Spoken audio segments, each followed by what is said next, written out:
The Niobrara River flows more than 500 miles in the upper Midwest before it meets the mighty Missouri River. It drains the vast arid regions of the Wyoming, Nebraska, and South Dakota high prairie. Native Americans called it the broad horizontal waters. It is wide, but not too deep. Yet the treasures it holds for hunters are hidden deep within the thickets that line its banks. And this week, on Rolling Bones No Boundaries, we return to this vast region to seek out the legendary 170 class whitetail buck. We know they're here, the challenge is to find them, and the adventure starts now.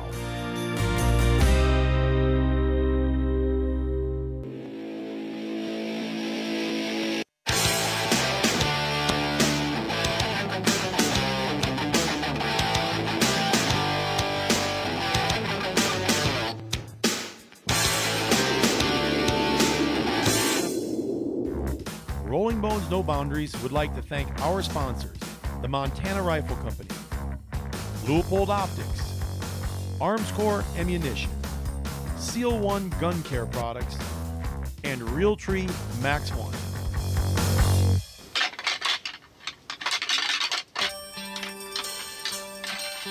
This week we are in Nebraska hunting whitetail, and I gotta tell you, for me, it is obviously from years past, it has produced.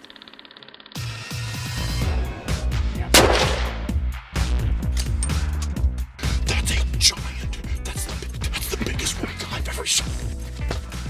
Holy smokes.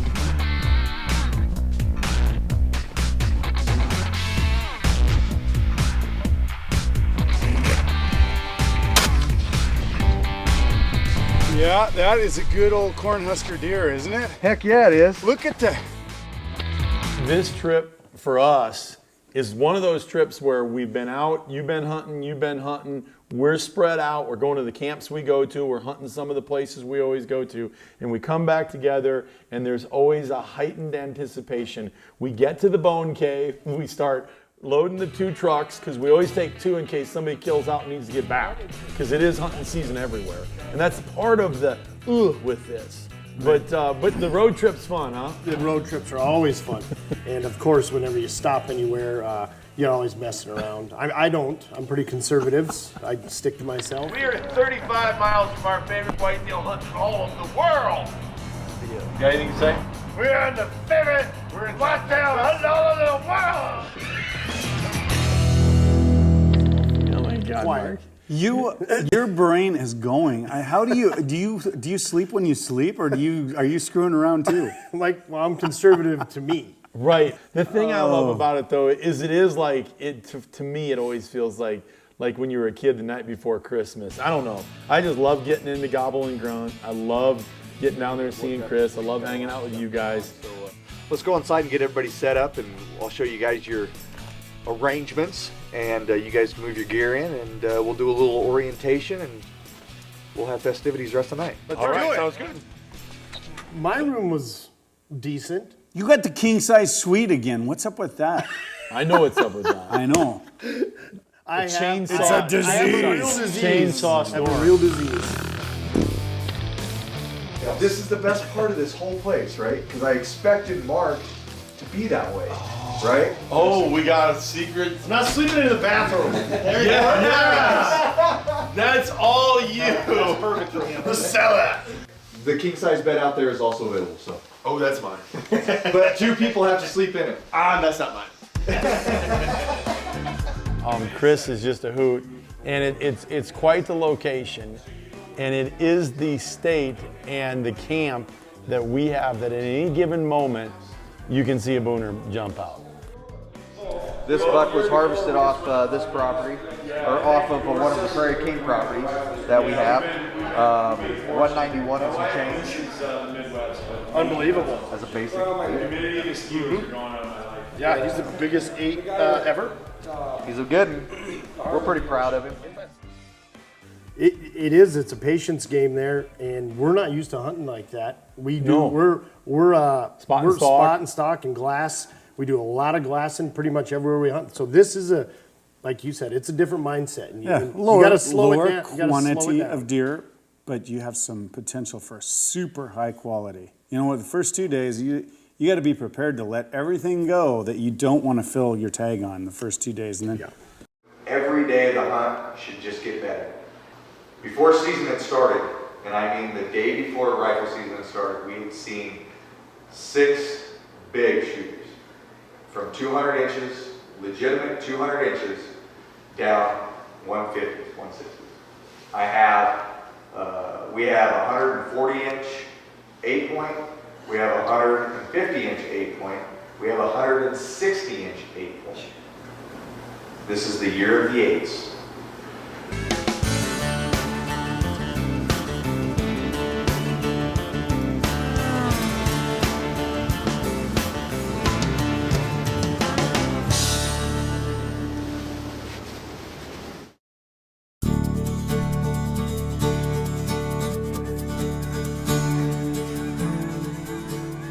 All the guys are pretty much in their perch and set up, mainly in ground blinds, I assume. And we're in Nebraska. And I'm the last guy to get out to the stand. They went and dropped everybody off, and they're coming to get me now. So we're going somewhere pretty close, I take it? Yep, we've got a really good buck that we're going after. You drew one of the bucks that everybody wants to kill. And he is a 160 inch 8-point. Shut your mouth. Got all my gear, got in there, and he showed me where it was the first morning, and then I hunted that for a couple days for that specific deer. And I'm here set up in a great spot. These guys do a great job of scouting. They put their homework in, and they put you in the right spots. And it's been proven because they've shot numerous great bucks over that 180 mark. And here there's a big deer with a lot of mass, and he's a giant 4. So, old 4-point Megalodon is what I'm hoping for. Yeah. Lots of activities. Rutting like psychos. Grunting, running, chasing. I got a tag burning a hole in my pocket because I've never killed a deer in Nebraska. Being very picky here. well, the year before is the crazy thing. 2 years in a row now, I've hunted a specific deer. Last year, I was hunting a deer. They showed me the picture, and I about lost it. It had points going all over. One of the craziest designs nature could ever do. But they said this buck's been seen there, and they haven't seen it during seasons, only on trail cam. So I'm sitting there for a day and a half, and I did see another huge 5-point, massive, something I was looking for in Nebraska. That's what I wanted, some mass, or something with a whole bunch of points is fine. I wasn't being selfish. The first day, we actually had some crazy things happen. Both years we had some fronts come through and the weather changed. So last year, same thing. The weather kind of changed and deer were kind of moving, and I sat looking for this non-typical last year. And nothing the first day other than one really big deer that got away from me, but not that deer. The next day, same thing. And that evening, I passed up a really good deer on that cornfield. 140 plus, 4x5, 20 inches wide. At home, I would have been pulling the trigger, but I've shot some deer like that. I wanted the Nebraska mass. So I granted a wish to him, and it's probably the last one.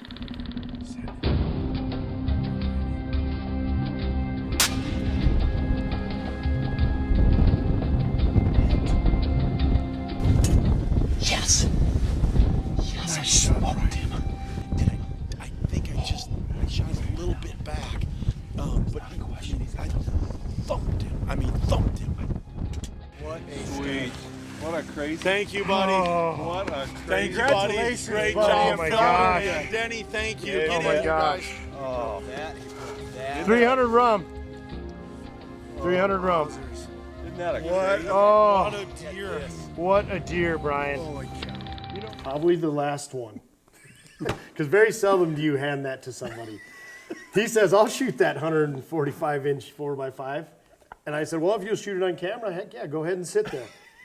And guess who came in? I didn't see the wide one. All I saw was the crazy Junk sticking up everywhere. Points. I'm starting to think you're Chris's favorite. I don't think he likes me. I'm thinking the same thing because Chris put him there last year, and then this year he put him right on Megalodon this year. And he had him patterned to the T, that's for sure.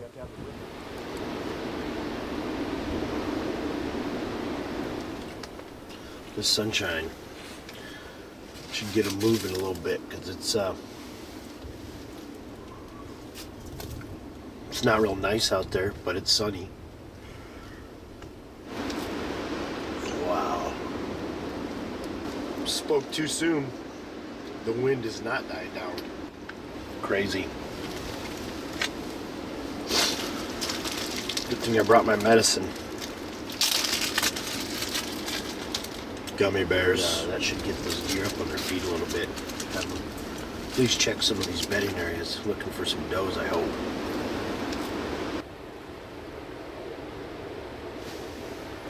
I tell you, man, I am due to see a mature buck. There's no doubt in my mind. I remember kind of just staring straight, and I see something over here, and I went, and I knew that was the deer. So get the camera turned on, and everything takes longer to turn on when it's cold. So the camera's turning on, I'm getting my gun ready and getting the camera on him, and he comes down, turns right into the woods, and he's walking that ridge Chris said he was going to be on, and he's right in the timber, and he stops. And I zoom in on him, and I get my gun on him, and right when I got him in the scope, he walks back in through the trees, so I got the camera to a spot where I could see he was going to go through a little spot in the trees, and he went through there, and I got ready and shot, and I seen him jump, and I thought, it happened. I thought Megalodon has a hole in him, and he's down over there, and I'm going to go retrieve.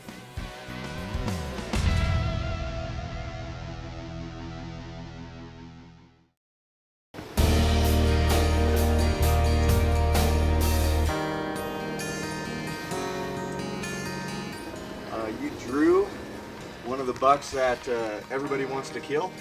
And he is a 160-inch 8-point. And he had him patterned to the T, that's for sure.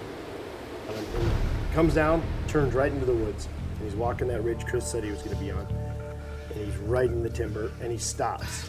And I zoom in on him, and I get my gun on him, and right when I got him in the scope, he walks back in through the trees, so I got the camera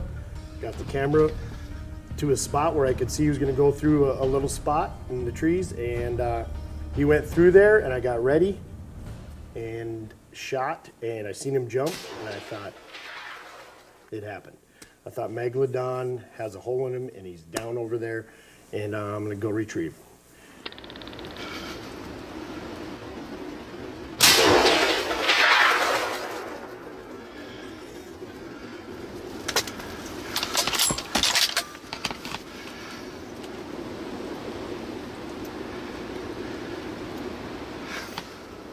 Well, folks, I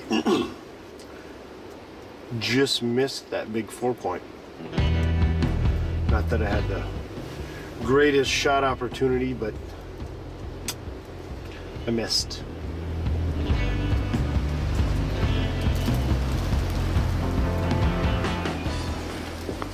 Went and got Chris just to confirm everything.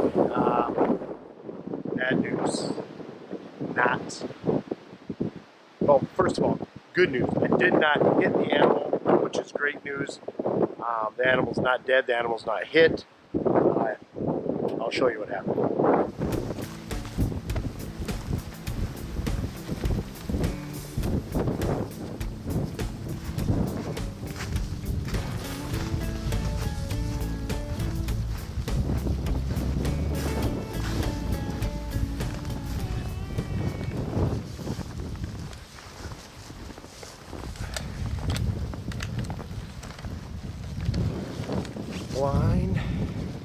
was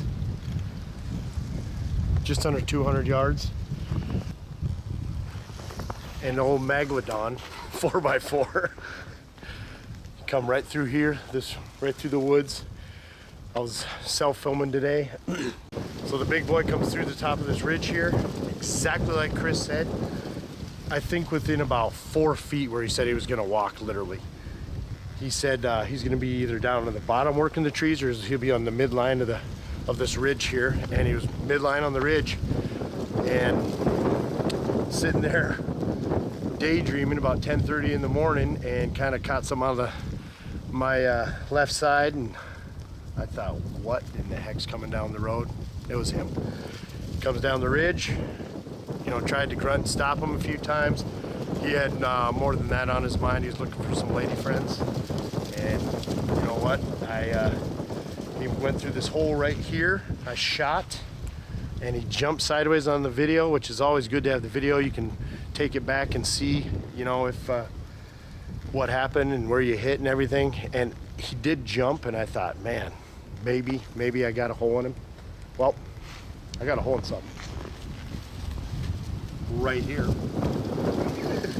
Dead direct into this tree. Didn't even penetrate out the backside. So he got some bark squirted on him, and bark on the, and he peeled out right here. As you can see, peeled out right here because of the angle. And we just trailed him up for about 75 to 100 yards. Zero blood, zero anything other than some bark to prove my shot, and which is good because Chris and I are both happy with the situation, that we didn't injure the animal, and the tree is probably going to live too. So it was a successful day.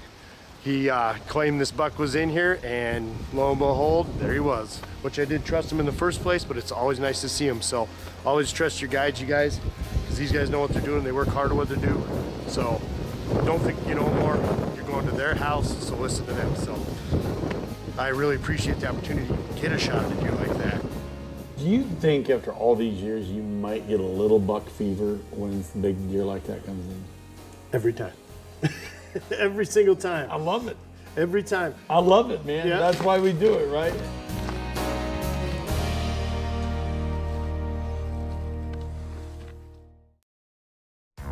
Rolling Bones No Boundaries is proud to partner with these sponsors: the Montana Rifle Company, Leupold Optics, Arms Corps Ammunition, Seal One Gun Care Products, and Realtree Max One. Closed captioning is sponsored by The Lodge at Deadwood. We'd also like to personally thank you for watching, and we invite you to follow us on Facebook. As a hunter, Rolling Bones Outfitters was created to deliver the experience you've always wanted but didn't know where to start. To begin with, as a Rolling Bones member, you get your own personal hunting representative. From DIY to fully guided, we match the hunter to the hunt. That's rollingbonesoutfitters.com.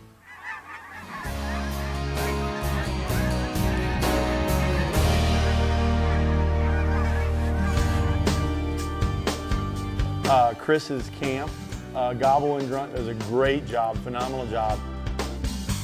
This year, was face to face with one. I didn't get the best opportunity at the shot. He was going through the timber, but yeah, I missed. I gotta say, if I've ever seen a 160-inch 4-point, that was it. You kick yourself a little bit, but I've shot enough deer and I've missed enough deer. The cool thing is, I know I'm gonna be hunting again because my tag's not filled. So missing, it's part of hunting. It happens. It's one of them deals. It's just gives me another opportunity to go out and hunt more and learn more and spend another day. We had 2 couples in camp, and they were from Michigan. They'd come out to hunt Nebraska also. And this was Renee's first ever hunt, and she shot her first deer, and it was a really nice buck. Yeah, to share her emotions, what a treat. It was awesome. Boy, my guide Mick, he was awesome. He kept me calm and just directed me, and we were able to get it. It was one of the worst days here ever. The wind was howling, the snow was blowing. Going out, we thought, well, we'll just look around. I had no idea we were gonna stalk anything, but we found one. And he was locked down with a doe. He was locked down with a doe, so it took a couple hours, and we spotted him and stalked him for a while. And then everything aligned, and Mick said, let's go get it. And we went out. He kept me calm, told me what to do, and we took a shot, and it worked. And how far of a shot was it? It was almost 100 yards. Almost 100 yards. Almost 100 yards. The wind was howling yesterday, so It was bad. My guide did a really great job working the wind to making sure that she didn't have to deal with crosswinds. Our goals here is to make everyone successful, and we work really hard at it. And boy, he did. I can't thank you guys enough for coming and sharing camp with us. We have an absolute blast with the Rolling Bones guys every year, and I hope we get to have a blast with you years to come. Oh, for sure. I'd just like to say that Rolling Bones Outfitters, I've done business with these guys now for a couple years. They're not only friends of mine, but I use their booking agency, and I'm telling you guys, they're legit. Give them a look, check them out. They're good fellas. Good deal. One of the greatest things about hunting is the diversity of habitat and the challenge that it brings. Just a couple weeks ago, we were hunting from massive bluffs, spotting and stalking game from miles away in the wide expanse of eastern Montana. Now we find ourselves shooting through heavy brush in Nebraska, along one of the longest river systems in the high plains. Different landscape, much different adventure, and that's the ultimate test of hunting, where no one is guaranteed a passing grade. After all, it wouldn't be an education if you were.